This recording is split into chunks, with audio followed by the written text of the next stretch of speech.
I'd like to call to the microphone David Elcock, COO of .org.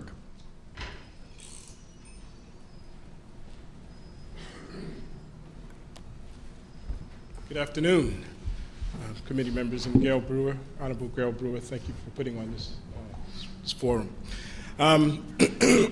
Earlier, Mr. Schechter from the Public Library wanted to speak about the demand side. I wanted to speak more to the supply side. And that has to do probably with private sector as well as public sector collaboration.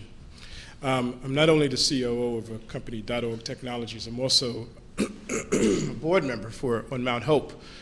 And in our organization at Mount Hope, we have taken the real vanguard lead as to how we're going to move our community that was once quote-unquote a blighted community into the next century. In addition to that, we've had an opportunity to travel to Asia recently, to China. We were able to go to Taiwan. We were also able to visit Taipei. The stunning thing that I came back with is that there was a heavy, most deep collaboration between the private sector and the public sector. These two organizations, these two organisms actually find some real commonalities in how they can work together to provide access to the entire economic strata.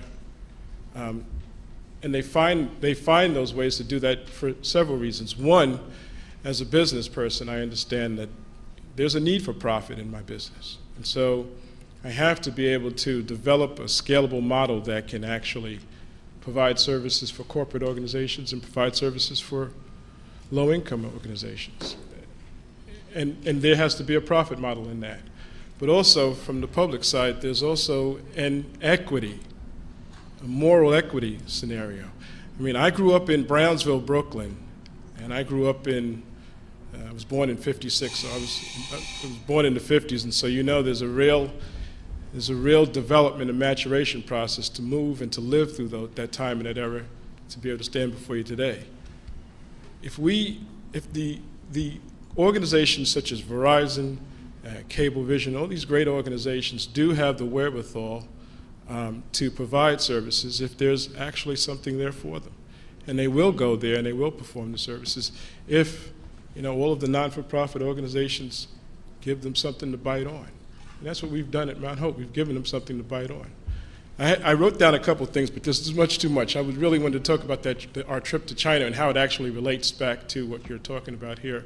But there were a lot of questions that were being asked, especially about how small businesses can get involved.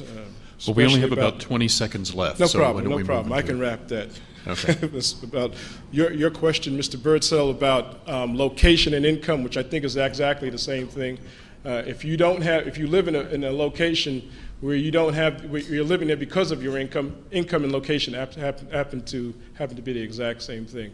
I just do think that there's a real good argument for providing this service, and it's done all over the world, and it's done in this country as well, from Maine, from Boston, straight through to Mountain City, California. And the collaboration between organizations like city organizations, like Google, like Earthlink, like Yahoo, it's being done everywhere, and we're in New York, quite frankly.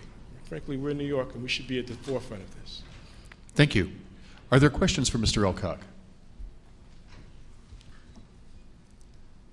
Mr. Elcock, I wonder if I could ask you if you have the time to share with us on paper or perhaps to join us at some subsequent hearing to hear about your trip to China. That would be terrific. I'd love to.